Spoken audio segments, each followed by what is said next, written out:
जी तुमने वर्ण बना दे चार, फिर न्यारे रंग बनाए क्यों ना? गोरे ब्राह्मण, जितना ब्राह्मण था गोरे रंग का बना दिया जाता। सब के सब ब्राह्मण गोरे, गोरे ब्राह्मण, लाले छत्री, लाल रंग के छत्री होते तो दूर से पता लग जाता ये पंडित जी आ रहे हैं, ये ठाकुर साहब आ रहे हैं। गोरे ब्राह्मण लाले छत्री, पीले को वैश्य बनाए क्यों ना, और करिया रंग के शूद्र बनाते, फिर पीछे को पैर लगाए क्यों ना? करिया रंग के शूद्र बना देते और पीछे को पैर लगा देते तो दूर से पता लग जाता ये शूद्र आ रहा है, हम रास्ता अलग कर देते, छोड़ देते रास्ता भाई, या तो वो अलग हो जाता। लेकिन यहाँ ऐसा तो तुमने कुछ किया नहीं, सब के सब एक जैसे बने हैं, एक जैसे देखने में। साहब कबीर कहते एक है मटिया एक कुम्हारा, एक सबन का सृजनहारा। सबकी एक मिट्टी है, एक कुम्हार, एक बनाने वाला है, एक ही जो तुम्हारे अंदर है वही मेरे अंदर है।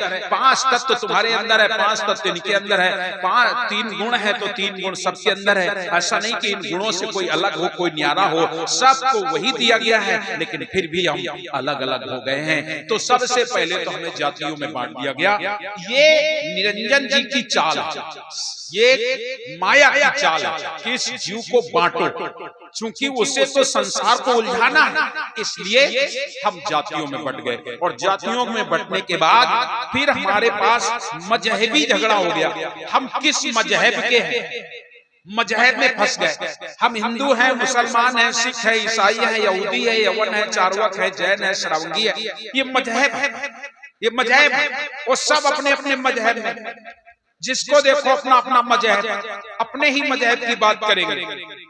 अगर हम मजहबी झगड़े बना दिए, और ये इसलिए कि एक मजहब के लोग दूसरे मजहब के साथ बैठने ना पाए, जो भी मजहब बन गए। आज हम देख रहे हैं एक हिंदू एक मुसलमान से नफरत करता है, मुसलमान हिंदू से नफरत करता है, सिख है वो किसी से नफरत करता है, ईसाई है वो अलग नफरत करता है, ये बुद्ध है ये अपने अलग राग अलाप रहे हैं। जिसको देखो सब अपना अपना राग, अपनी अपनी डफली बजा रहे हैं। सबके सब कोलाहल मचा रहे हैं। किसी को मूल में जाने की जरूरत नहीं समझी, कोई नहीं समझ पा रहा है कि हमें मूल क्या है, हमें जाना कहाँ चाहिए, हमें उस तत्व को प्राप्त कर लेना चाहिए। लेकिन उस तत्व को नहीं, हम ऐसे अलग अलग डाल पर बैठ करके कोलाहल मचा रहे हैं बस। लेकिन ना तुम्हारी सुनो ना हम तुम्हारी सुने, हम जान ही नहीं पा रहे हैं ईश्वर है क्या, ईश्वर किसे कहते हैं। केवल कहने के लिए कह देते हैं ईश्वर ईश्वर ईश्वर, लेकिन ईश्वर की बात को कौन सुन रहा है, कौन सुन रहा है। कोई बिरले लोग होते हैं जो ईश्वर की बात को सुनते हैं, बाकी सब। एक बड़ी सुंदर घटना है, एक गर्मी का समय था, एक सज्जन चले जा रहे थे, धूप हुई तेज, उन्हें लगा कि कोई वृक्ष मिल जाए तो हम बैठ करके छाया में थोड़ा आनंद बैठ लें, आराम कर लें। तो एक बड़ा सुंदर पेड़ आगे रास्ते में दिखाई पड़ा, उसी के नीचे वो बैठ गए। और उसके नीचे बैठ करके बैठने ही पाए थे तो उसमें एक पक्षी बैठा हुआ है। वो पक्षी अपनी भाषा में कुछ बोल रहा, कुछ कह रहा। उसको लगा ये तो बहुत बढ़िया पक्षी है, ये तो मेरे भगवान का नाम ले रहा है। देखिए उनको लगा मेरे भगवान का नाम ले रहा है। वो भगवान श्री राम के भक्त थे, तो बोले ये तो पक्षी कह रहा है राम सीता दशरथ, राम सीता दशरथ, राम सीता दशरथ। देखिए पक्षी भी हमारे भगवान का नाम ले रहे हैं, ये मन में खुशी।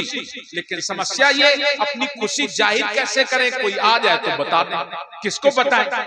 तब तलक एक मुल्ला जी आ गया, बोले इनको बताते हैं। तब तलक मुल्ला जी आ गए, और मुल्ला जी आके बैठे तो बोले देख ये पशु पक्षी भी मेरे भगवान का नाम लेते हैं, देखा। बोले क्या कहता है, बोले ये पक्षी कह रहा है राम सीता दशरथ, राम सीता दशरथ, राम सीता दशरथ। मुल्ला जी कहां सहन करने वाले, मुल्ला जी बोले ऐसा कैसे हो सकता है, ये चिड़िया राम सीता दशरथ नहीं कह रही है। बोले नहीं कह रही है। बोले अच्छा सुनने दो। सुना तो वो कहते हैं बिल्कुल झूठ, ये राम सीता दशरथ नहीं कह रही है, ये चिड़िया तो कह रही है अल्लाह मियां हजरत, अल्लाह मियां हजरत, अल्लाह मियां हजरत। अब दोनों लड़ने लगे, वो कहे राम सीता दशरथ, वो कहे अल्लाह मियां हजरत। अब दोनों में विवाद शुरू हो गया। अब दोनों में विवाद शुरू हो गया तब तलक एक लोग और आ गए। दोनों बोले इनसे फैसला करा लेते हैं। बोले करा लो।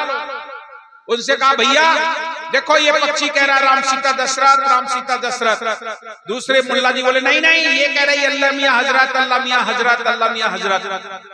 तो वो बोला अरे भाई लड़के और है हो, हम भी सुन लेते हैं, बता देते हैं। बोले हाँ बताओ। वो थे सेठ जी, वो बोले सुन, ये चिड़िया नहीं कहती राम सीता दशरथ, और ये चिड़िया नहीं कहती अल्लाह मियां हजरत, और ये तो कहती है हल्दी मिर्चा अदरक, हल्दी मिर्चा अदरक, हल्दी मिर्चा अदरक, अपने अपने ढंग से। तब तक एक पहलवान आ गए। वो पहलवान बोले हम बता देते हैं। उन्होंने कह दिया अरे ये चिड़िया नहीं कहती राम सीता दशरथ, ये चिड़िया नहीं कहती अल्लाह मियां हजरत, और ना ये चिड़िया कहती हल्दी मिर्चा अदरक, ये तो कहती है दन मुकद्दर कसरत, दन मुकद्दर कसरत, दन मुकद्दर कसरत। मैं आपसे जानना चाहता हूँ वो चिड़िया क्या कह रही थी?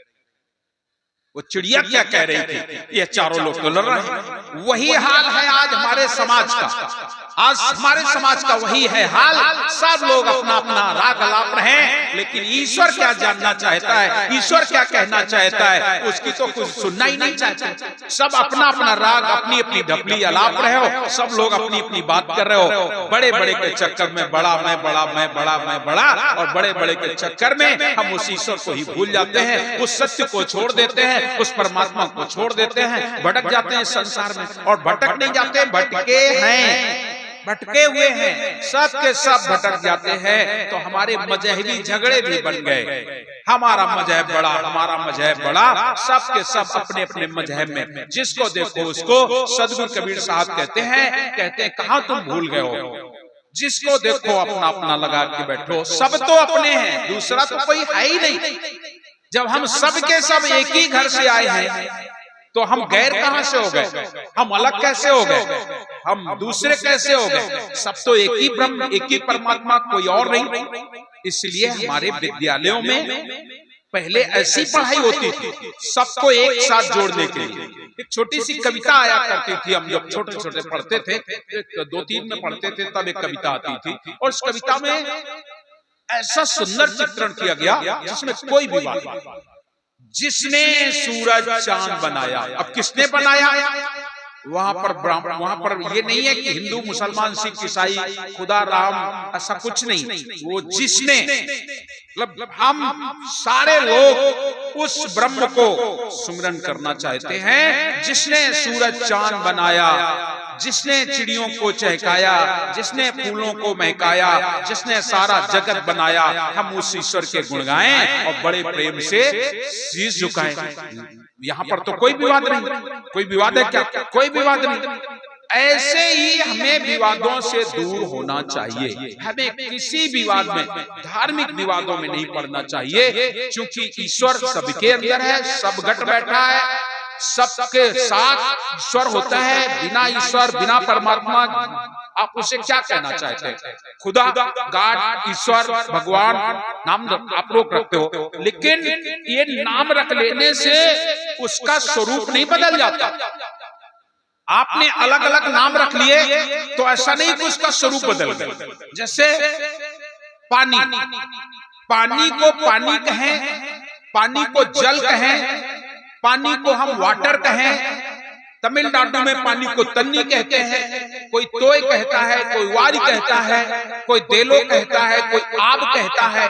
अरे ये देलो, आब, तन्नी, वाटर, पानी कह देने से पानी का स्वरूप तो नहीं बदल गया। पानी तो वही है, केवल आपने भाषा के अनुरूप नाम बदल लिए। नाम बदल लेने से उसका स्वरूप नहीं बदल जाता। ऐसे ही उस ईश्वर का, उस ब्रह्म का, उस परमात्मा का स्वरूप नहीं बदल जाएगा। आप क्या नाम लेना चाहते हो, क्या कहना चाहते हो? आप कहते हो भगवान श्री कृष्ण है। अब भगवान श्री कृष्ण के तमाम नाम, जो जिसको पसंद आया अपने अपने ढंग से नाम बुलाता है। क्या वो भगवान कृष्ण बदल जाएंगे? कोई मुरलीधर कहता है, कोई गिरधर कहता है, कोई गोपाल कहता है, कोई नंदलाल कहता है, कोई माखन चोर कहता है, कोई बंसी वाला कहता है। अरे केवल बंसी वाला कहने से, गिरधर गोपाल कह देने से, नंदलाल कह देने से, मदन गोपाल कह देने से, ये सब कहने से कृष्ण का स्वरूप नहीं बदल गया। कृष्ण तो कृष्ण है। ठीक इसी तरीके से जो ईश्वर है, जो ब्रह्म है, जो परमात्मा है, उसे आप किस नाम से जानना चाहते हो ये तुम्हारी जिम्मेदारी है। बाद बाकी उस किसी नामों से उसका स्वरूप नहीं बदल जाता है। आप उस और जो भी नाम आप लेना चाहते हो लो, लेकिन उसके स्वरूप को ना बदलने दो। तुम तो अपने स्वरूप को ही बदल देते हो। तो आज हम कहने के लिए मजहब ऐसे बना दिए, ऐसे ऐसे मजहब बना दिए। एक ब्रह्मदंडी स्वामी है, एक सन्यासी है, तो कोई कहता है नहीं मैं तो नागा खाड़े का हूँ, झूना खाड़े का हूँ, कोई कहता मैं दशनामी हूँ। ना जाने क्या क्या बना लिए, कैसे कैसे बना लिए, और आपस में लड़ते हैं। ये समस्या है। लड़ना नहीं चाहिए, हम लड़े ना। आप कौन से संत हैं उससे क्या लेना देना। संत का मतलब संत होता है। सदगुरु कबीर साहब ने भेष पर कतई जोर नहीं दिया। उन्होंने तो भेष को फटकार लगा दिया। भेष बना में साधु का, नहीं राम से ने पलटू पर्दन हरण को, वैश्या बेचे दें बाना बांधे सिंह का, चले भेड़ की चाल, बोली बोले सियार की, कुत्ते डारे फार। केवल भेष बनाने से क्या होता है, भेद होना चाहिए। और वो भेद सदगुरु कबीर ने दिए। संत का मतलब क्या होता है, लाल संत, पीले संत, नीले संत, काले संत, सन्यासी, ब्रह्मदंडी, जूना अखाड़ा, ये अखाड़ा, वो अखाड़ा जो बना लिए। कोई रामानंदी वाला है, कोई गिरी है, कोई पुरी है, कोई आरती है, कोई भारती है, सब ये आप लोगों ने अपने अलग अलग वो बना लिए। लेकिन सदगुरु कबीर साहब ने इन सब को मिटा करके एक बता दिया। और जिसके अंदर ये गुण है वो संत, चाहे वो जैसा कपड़ा पहनता हो, कपड़े से कोई लेना देना नहीं है, रूप रंग से कोई लेना देना नहीं है। आप कौन से कपड़े पहनना पसंद करते हैं पहनिए, लेकिन जिसके अंदर ये गुण वो है संत। और वो गुण है दया, गरीबी, बंदगी, समता, शील, उपकार। इतने लक्षण साधु के कहें कबीर विचार। जिसके अंदर ये गुण है वो संत, सीधी बात। जिसके अंदर ये गुण नहीं है, कोई भी भेष बना लो, अगर आपके अंदर गुण नहीं है तो संत नहीं हो। संत होने का मतलब है दया होनी चाहिए, गरीबी होनी चाहिए, बंदगी होनी चाहिए, समता होनी चाहिए, शील होना चाहिए, उपकार होना चाहिए। जिसके अंदर ये गुण पाए जाते हैं वो संत है।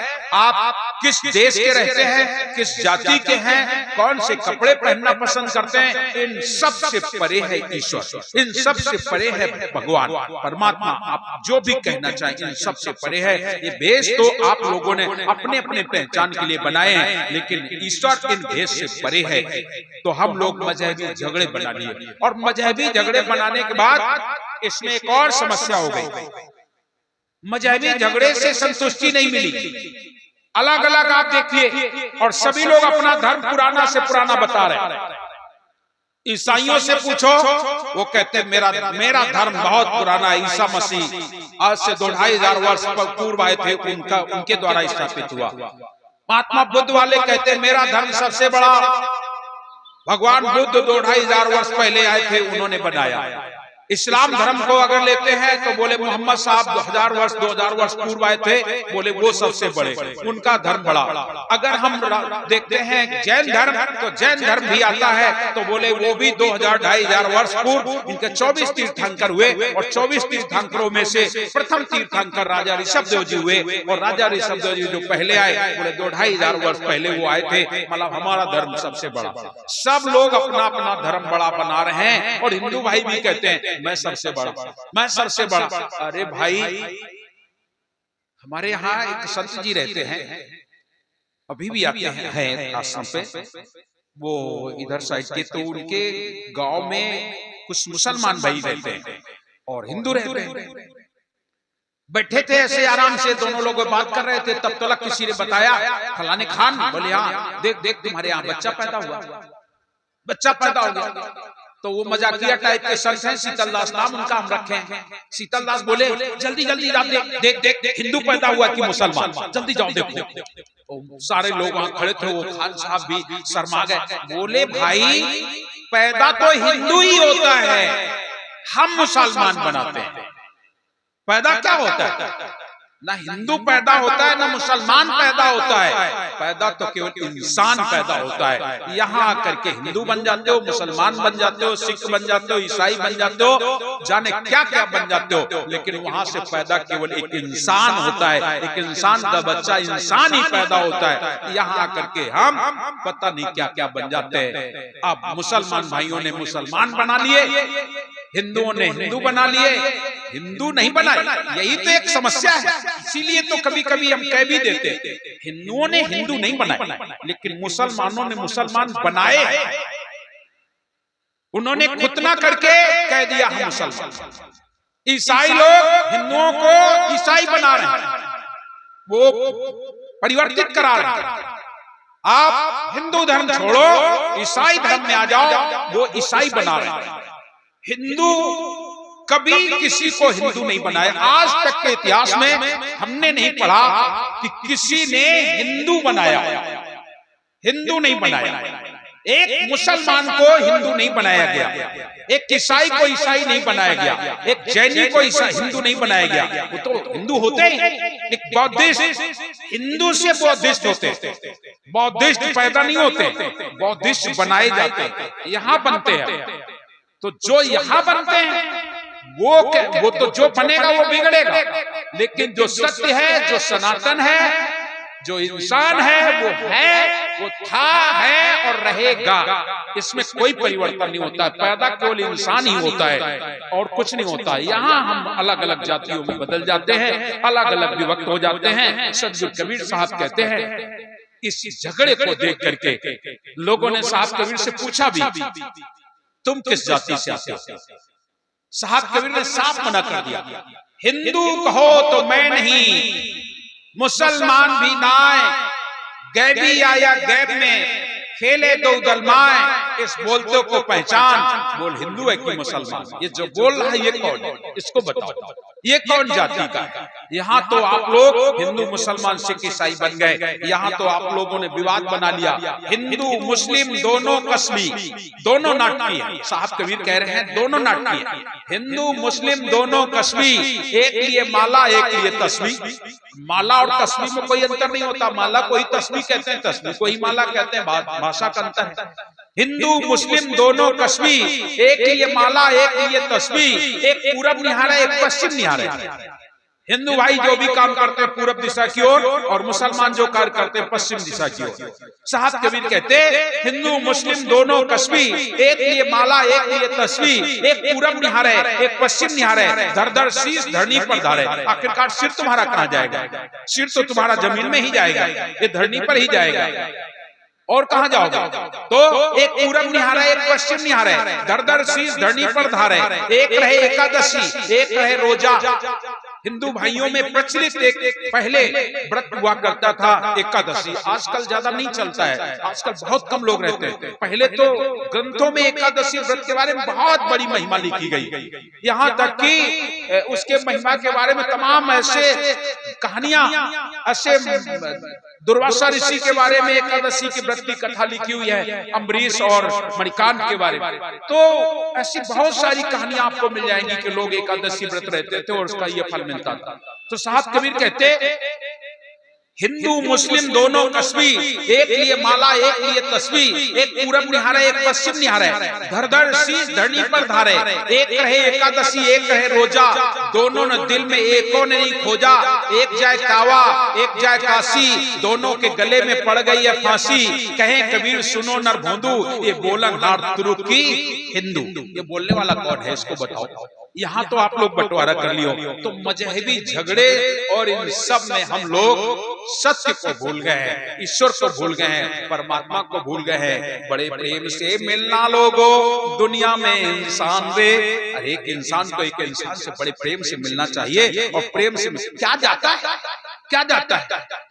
हाथ जोड़ करके अगर शीश झुका दे तो क्या जाएगा? किसी को हम प्रणाम कर लें क्या जाएगा? मिल ही जाएगा कुछ ना कुछ। लेकिन हम लोग एक दूसरों को प्रणाम नहीं करते। अगर प्रणाम करना है तो आपकी भाषा में करें, तब आप खुश होंगे। अगर आपकी भाषा में नहीं करेंगे तो खुश नहीं होंगे।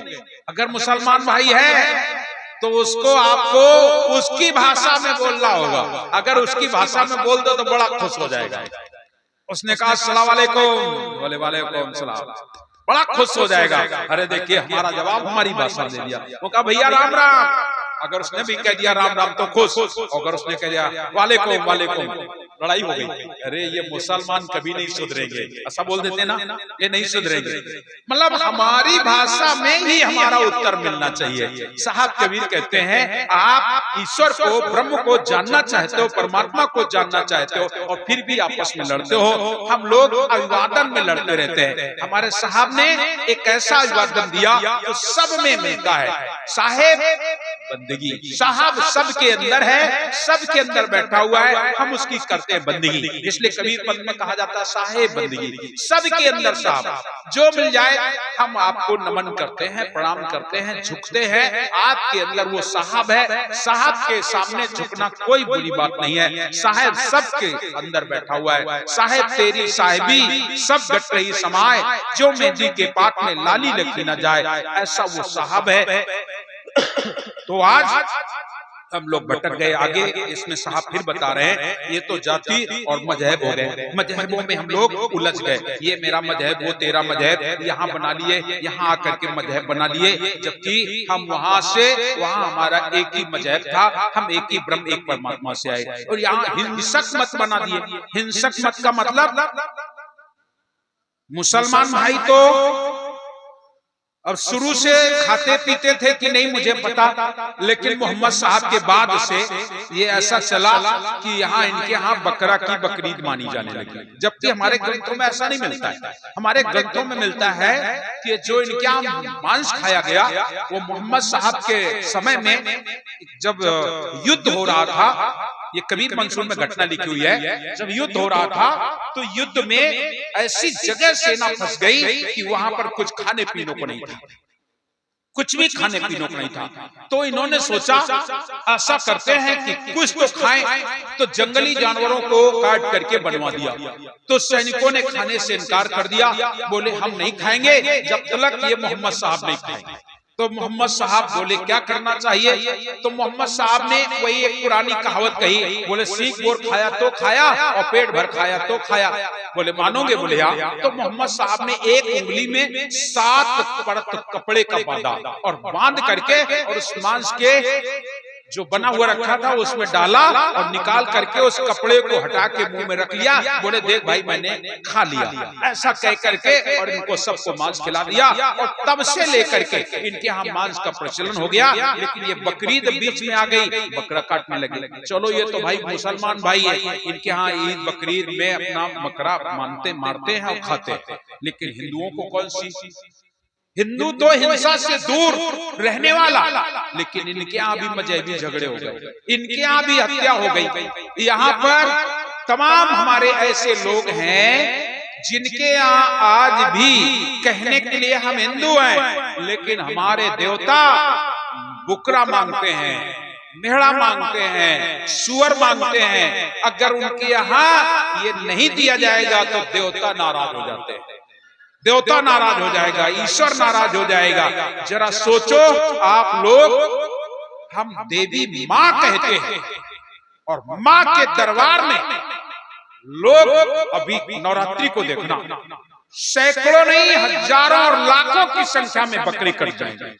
ये नवरात्रि के पर्व में आज अभी हम लोग नवरात्रि में चल रहे हैं। 9वीं के दिन कलकत्ता में जाना, बकरी बकरी कटे मिलेंगे। छत्तीसगढ़ में एक चंद्रहासिनी मंदिर है, उस दिन 2-4 हजार बकरे कट जाएंगे। एक नहीं जाने कितने ऐसे ऐसे मठ मंदिर जहां पर देवी के नाम पर हिंदू लोग बकरा काटते हैं। मुसलमान तो चलो बकरीद मानते हैं तो ठीक है, उनके यहाँ तो सुरूर रोज खाया जाता है, जब मर्जी आती है तो खाते हैं। लेकिन तुम तो हिंदू हो और एक हिंदू होकर के देवी और देवताओं के नाम पर बलि चढ़ाते हैं और नाम लगा देते हैं देवी और देवताओं का और खाते हैं खुद।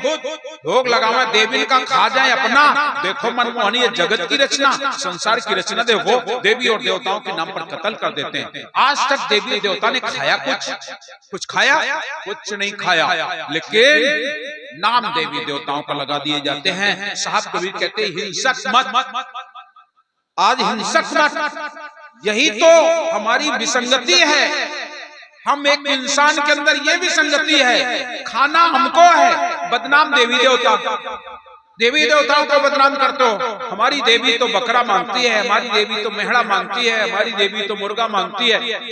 मैं आपसे पूछना चाहता हूँ, तुम्हारी देवी बकरा मांगती है, मेहड़ा मांगती है, सुअर मांगती है, मुर्गा मांगती है, अरे तुम्हारी देवी कभी शेर क्यों नहीं मांगती है? तुम्हारी देवी चीता क्यों नहीं मांगती है? तुम्हारी देवी बघर्रा क्यों नहीं मांगती है? जब मांगेगी तो बकरा ही मांगेगी, जब मांगेगी तो मेहड़ा मांगेगी, सुअर मांगेगी, मुर्गी मांगेगी, और कुछ नहीं मांगती। ऐसा कैसे हो सकता? ये तुम्हारी सोच है, तुम्हारी भूल है, तुम्हारी गलती है। अपनी गलती को सुधारो। जीव मत मारो बापुरा, सबके एक है प्राण। जीव मत मारो बापुरा, सबके एक है प्राण। हत्या कबो न छूटी है, चाहे कोटिन सुनो पुराण, करोड़ों पुराण सुन डालो, हत्या नहीं छूटने वाली है। जो जय मारे सो तेई मारे, जो जिसे मारेगा वो उसे जरूर मारेगा। ये साहब कबीर का वचन है कि आप अगर किसी को मारते हैं वो तुम्हें जरूर मारेगा, इसमें कोई दो राय नहीं है। आप जैसे चाहे वैसे हम आपको सिद्ध कर सकते हैं कि जो जिसे मारेगा वो उसे जरूर मारेगा करके। इसलिए जीव मत मारो बापुरा, सबके एक है प्राण। हत्या कबो न छूटी है, चाहे कोटिन सुनो पुराण, करोड़ों पुराण सुन डालो। भागवत कराओ, कथा कराओ, यज्ञ कराओ, तीरथ जाओ, मूरत जाओ, नहाओ धो, कुछ भी करो, लेकिन जीव हत्या का पाप कभी नहीं नष्ट होता है। साहब कबीर कहते हैं, और चूक सब माफ होवे, और गलती एक बार माफ हो जाए, और चूक सब माफ होवे, लेकिन कठिन जीव का दोष रे, शिव बिरंच चाहे विष्णु सुमरो, ताव न होए तेरी मुक्ति रे। कहीं हमारी झूठ लागे, समझ गीता ले रे, कृष्ण जाकी साख देवे, हमें दोष न देव रे। आज पांचों पांडवों ने कौरव दल की सेना नष्ट कर दी, समाप्त कर दी। पांचों पांडवों को नींद नहीं आई। भगवान कृष्ण के पास आए, बोले भगवान हमको तो रात में बस वही सपने दिखाई पड़ते, बस उधर से तीर, उधर से भाला, किसी का सर कटा, किसी का हाथ कटा, त्राई त्राई पड़ी हुई है, रात भर नींद नहीं आती है। भगवान श्री कृष्ण बोले, बंधु मार कीरत कीना, तुमने भाइयों को मार करके अब कीर्त की है। बंधु मार कीरत कीना, और से यज्ञ रचन हम दीना, तुमने भाइयों को मार के पाप किया है, इसलिए यज्ञ करो। क्यों भाई, यज्ञ करने से पाप नष्ट हो जाएगा? हुआ क्या? यज्ञ करने से भी पाप नष्ट नहीं होते। पांचों लोग हिमालय चले गए, हिमालय में जाके बर्फ में जाकर के, वो हवारे में जाके गले जा करके, कभी भी माफ नहीं होगा, कतई माफ नहीं होगा। तो जो लोग हिंसक मत चलाते हैं, आज उनको कभी माफ नहीं किया जाएगा, उनको पुनः पुनः बार बार जन्म लेना ही पड़ेगा। आज हमारे यहाँ हिंसक मत बना दिए गए, मुर्गी बकरी को हलाल करते हैं, भैंसा बकरी सुअर निरपराधी जीवों की बलि देना शुरू कर देते हैं, लोग बलि देते हैं। और इतना ही नहीं, निरपराधी जीवों को वध करते हैं और कहते हैं गौमेध यज्ञ, मतलब धर्म के नाम से जोड़ करके कह दिया गौमेध यज्ञ, अश्वमेध यज्ञ, नरमेध यज्ञ, अजामेध। इनको पहले लोग क्या करते थे? गौमेध यज्ञ, गाय को काट कर बोटी बोटी करके हवन कुंडी बना के स्वाहा कर दिया करते थे, स्वाहा कर दिया करते थे। इसको कहते थे गौमेध यज्ञ। नरमेध, बकरे की बलि, मनुष्य की बलि। आज भी कई जगह पर ऐसी घटनाएं देखने सुनने को मिल जाती हैं, लोग मनुष्य की बलि, अरे मनुष्य की बलि तो छोड़ दो, अपने बेटे की बलि दे देते। एक फतेहपुर की घटना है, किसी तांत्रिक के चक्कर में एक महिला पड़ गई। अब बोले तुम्हारे घर में बहुत सारी संपत्ति है, लेकिन शर्त है तुम्हें अपना बेटा देना पड़ेगा। अब वह लोभ लालच में फंस गई तांत्रिक के चक्कर में। सारे लोग चले गए, और जब चले गए दोपहर को आंगन में पूजा पाठ हुई और उसने अपने बेटे की बलि चढ़ाई, बेटे की बलि चढ़ाई। लेकिन क्या कुछ मिला? कुछ नहीं मिला। जेल जरूर मिल गई, जेल की सलाखों में जरूर पर चले गए। तांत्रिक भी चला गया और वो माँ भी चली गई। उस माँ को ये होश नहीं आया, मैं अपने बेटे की बलि दे रहा हूँ, किसी और की, और किस लिए? धन के लिए। जरा सोचो, तो नरबलि भी लोग देते थे पहले। ऐसे नरबलि की और कई घटनाएं भी आप लोग सुनते होंगे। ग्रंथों में ऐसी बहुत सारी घटनाएं हैं जहां पर लोग नरबलि दिया करते थे, लेकिन देवी और देवता कभी बलि नहीं मांगते हैं। माँ है माँ, माँ कितनी कोमल होती है। अरे मेरे बच्चे को कोई एक झापड़ मार के तो देखे, फिर देखो माँ क्या करती है कि नहीं।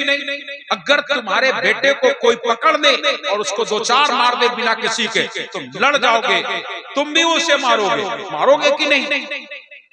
जरा सोचो, अगर तुम्हारे गोद में छोटा सा बच्चा खेल रहा हो और उस तुम्हारी गोद से कोई छीने, बच्चे को छीने, तुम्हें कैसा लगेगा।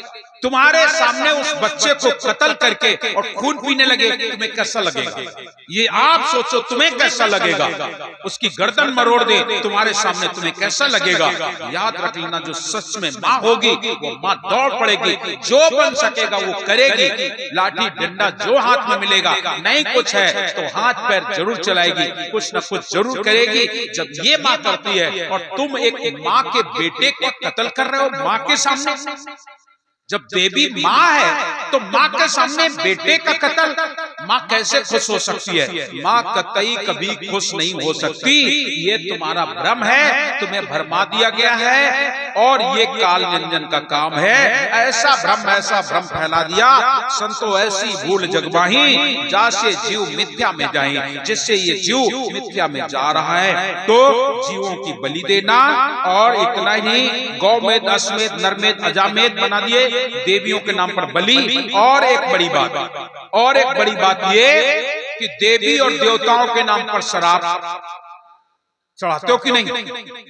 बहुत से लोगों को आपने देखा होगा, देवी देवताओं के नाम पर शराब लोग चढ़ाते हैं।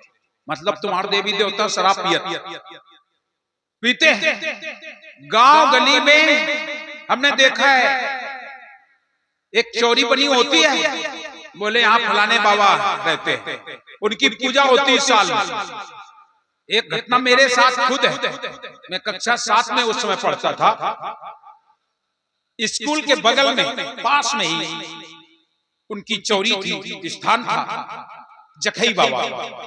जखई बाबा का स्थान तो हम लोगों की हाफ डे छुट्टी कर दी गई। बोले आज भाई जखई बाबा की पूजा है और सब लोग आना पूजा में। हमने कहा बच्चे तो थे, हम अपने अपने घर पहुंचे, अपना बस्ता वस्ता रखा और हम चलने लगे। माता जी को बताया, माता जी आज जखई बाबा की पूजा है, हम जाएंगे। माता जी जानती थी कि जखई बाबा में क्या होता है। माता जी ने मना किया, नहीं वहां नहीं जाओगे। लोभ हमें दे दिया गया ये कि जो लोग जखई बाबा की पूजा में आएंगे तो वहां गुलगुला बटेंगे, और गुलगुला मुझे पसंद है, उस समय मैं बहुत खाता था। हमने कहा आज तो गुलगुला खाएंगे जाकर। अब हम वहां से चले तो माता जी ने मना कर